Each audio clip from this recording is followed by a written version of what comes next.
jogo e também a pressão forte do Flamengo? Olha, eu acho que quando acontece uma partida como essa, e nós tivemos assim, eu acredito que 2 momentos na primeira etapa. Primeiro, nós estávamos fazendo um jogo de transição, o que não é característico da nossa equipe. Nós estávamos competindo em igualdade de condições com o Inter, que faz isso muito bem. A nossa equipe é uma equipe que chega evoluindo com posse de bola, né, bem posicionada para poder atacar bem e se defender automaticamente a partir do momento que tem a perca da bola. E isso daí não vinha acontecendo, até acredito uns 15, 20 minutos da primeira etapa. Depois nós acertamos o posicionamento, melhoramos, evoluímos já com um pouco mais de posse, principalmente a chegada no último terço, né, de campo adversário. Entrávamos com boas trocas de passe, mas enfrentamos uma equipe que marcou muito bem. Olha, se entregaram em marcação, foi uma equipe valente e nós temos que reconhecer isso. Nós tentamos de todos os jeitos. A segunda etapa, então, eu acho que poucos foram os momentos que o Inter conseguiu atacar o nosso campo. Nós buscamos o gol, abrimos o time, Mano também fez uma alteração, colocando um terceiro zagueiro, tudo isso foram as variantes, né, que aconteceram, e principalmente nos 45 minutos finais. Mas, para quem vê, eu acho que foi um grande espetáculo. Lógico que todos nós gostaríamos e esperávamos um resultado positivo por aquilo que foi produzido. Mas, infelizmente, não foi o resultado que talvez tenhamos tido merecimentos e que esperávamos que acontecesse. Eu saí satisfeito pela maneira como a equipe jogou. Naturalmente que gostaria de dar ao torcedor um resultado muito melhor do que aquilo que produzimos. Oi, Dorival aqui, tudo bem? David Chapa, Antenados na Jogada. Te perguntar o que muita gente, inclusive, me pediu para te perguntar também, eu já te perguntaria de qualquer forma, sobre o Varela, porque você colocou o Mateuzinho no segundo tempo, no lugar do Rodinei, que não vive mais aquela mesma fase, pelo menos nos últimos jogos desde o Fortaleza. Ele caiu um pouco de produção, hoje ele acabou errando bastante durante o jogo, deu muito espaço, como já costumava dar pela questão defensiva, que é a principal falha dele, digamos assim. Então, você não pensa em colocar o Varela, dar mais ritmo de jogo a ele para uma eventual final de Libertadores, para ter uma opção, né, uma alternativa, já que ele foi contratado, digamos, para isso? E uma outra pergunta minha, uma curiosidade que gostaria de saber de você, sobre o formato do Campeonato Brasileiro. Eu perguntei isso para o Abel Ferreira. Caso houvesse um campeão do segundo turno, uma final do campeão do primeiro turno contra o campeão do segundo, o campeonato poderia ser mais emocionante, né? Já que o Palmeiras está 10 pontos na frente e praticamente já acabou o campeonato.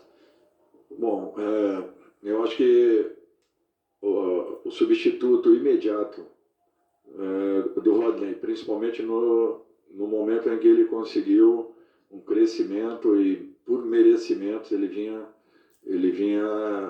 se mantendo na posição.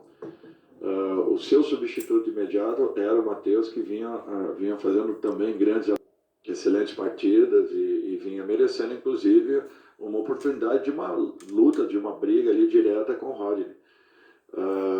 Eu acho que vai chegar o momento também do Guilherme, do Varela. Ele é um jogador muito bom e que eu não tenho dúvidas que também, no momento adequado, no momento certo, ele será aproveitado. Olha, é uma opção interessante. Agora, num campeonato de longevidade, o ideal seria que o campeão fosse nos moldes em que nós estamos hoje. Eu acredito que os campeonatos brasileiros sempre foram bem disputados e até decididos em rodadas finais. Mas seria muito interessante se tivéssemos um campeão de turno contra um campeão de retorno, né, sendo o mesmo, que fosse passado o campeonato.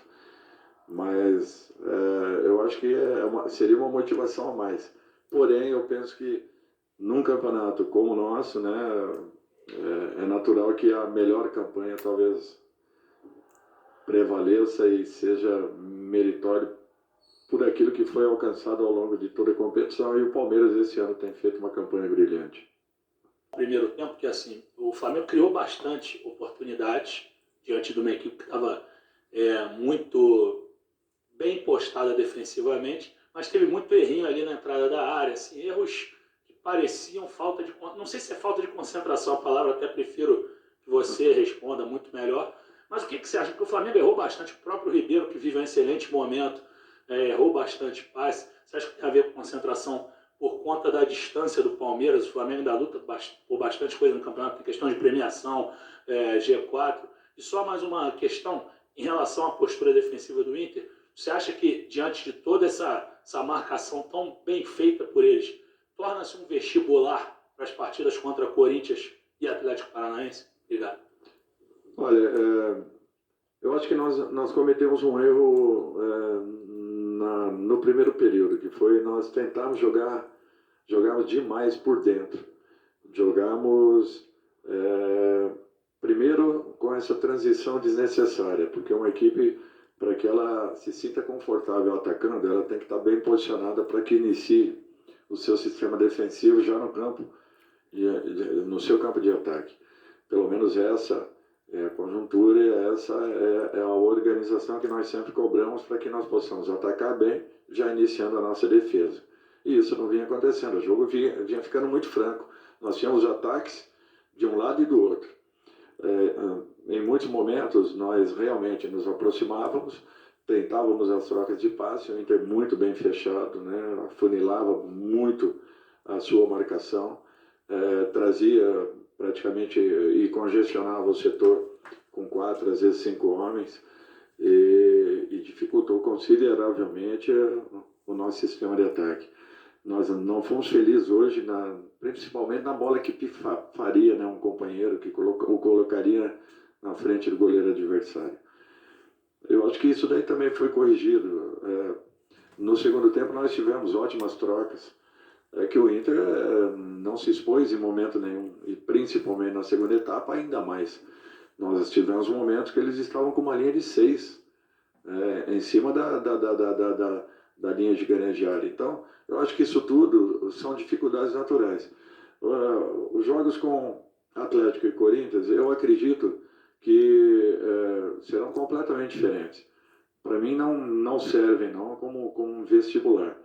Mas eu não tenho dúvidas que a nossa equipe também estará ainda mais e melhor preparada para esses dois momentos, para esses desafios, entendendo que o Corinthians é uma bela equipe, joga, procura também propor, assim como a nossa equipe propõe, e o Atlético tem uma outra característica que se assemelha muito à forma como o Inter joga.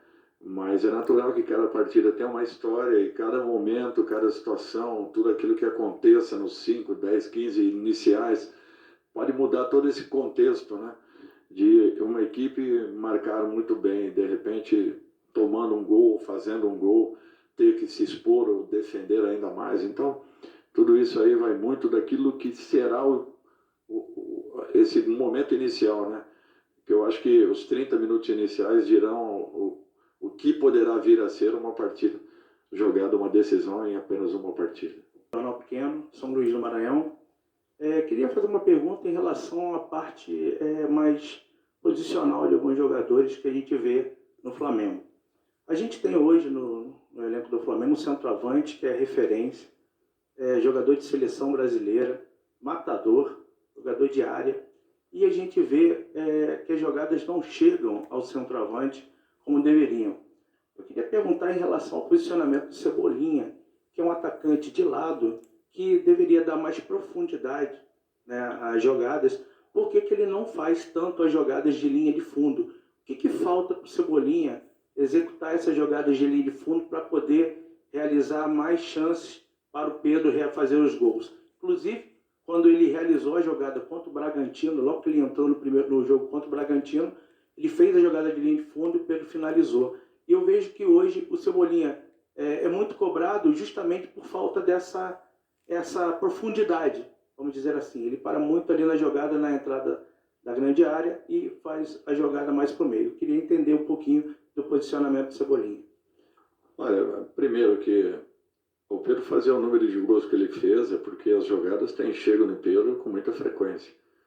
Então me desculpe, mas só na última partida foram 3 bolas de gol, além de muitas outras que acabaram chegando e que o Pedro conseguiu concluí-las. Isso aí tem acontecido com frequência. As jogadas são direcionadas principalmente para os nossos 2 principais atacantes, que são Gabriel e Pedro. Então eu não vejo que isso daí seja um problema enfrentado pela nossa equipe, até porque em termos de criação, a equipe do Flamengo é uma das equipes que mais cria no campeonato. E o Pedro, ele sempre é abastecido, senão não teria o número de gols que ele está tendo nesse momento. Cebola, ele tem a opção do corte para dentro, que ele bate muito bem, como também a jogada de fundo de campo, que ele é um repertório que ele possui e que ele apresenta.